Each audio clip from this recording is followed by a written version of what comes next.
if you look at the great writers or any great artist, you know, people talk about a masterpiece as if there's one thing that stands out above everything else. Moby Dick is certainly the masterpiece for Melville. Huckleberry Finn is certainly the masterpiece for Twain. Ozymandias is the masterpiece poem out of maybe 15 or 20 great poems that Keats wrote. Stopping by Woods on Snow. Shelley. Oh, Shelley, yeah, Shelley. Stopping by Snowy Woods is the masterpiece of Frost out of maybe 2 or 3 dozen great poems that he wrote. And so I think a lot of times young readers get jaded.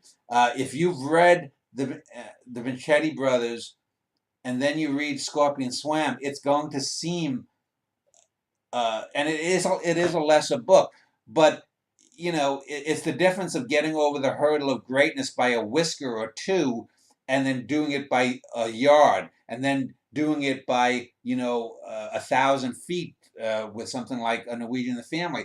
In that you have to look at a work in its context, not only within the works of the person doing it, but if I hadn't written Tumbleweeds and I hadn't written the New York Quartet and I hadn't written these 2 trilogy books, I think the Scorpion Swam, Alex and Keith and some of the other people who you may have talked to would probably be saying, well, this is a masterpiece. Because I will tell you, A Scorpion Swam, I think, is as good a book overall as Huckleberry Finn. It doesn't have some of the obvious flaws of a Huckleberry Finn. But it's not the Vincetti brothers. So it's one of those things like, you know, if you look in sports and someone has an MVP season in sports, saying, well, they were the best player that year in 2014, but it doesn't compare to the, you know, 1986 season that so and so had.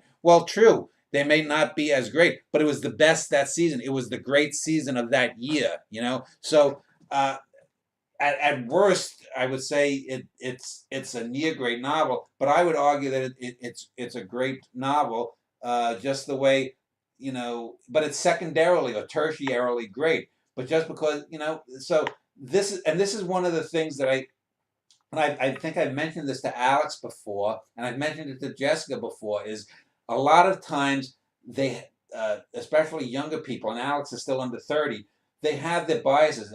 In the Woody Allen book that Alex did, I'll give you an example. He had praised, for example, this film Blue Jasmine. Jessica was mentioning it as we were driving.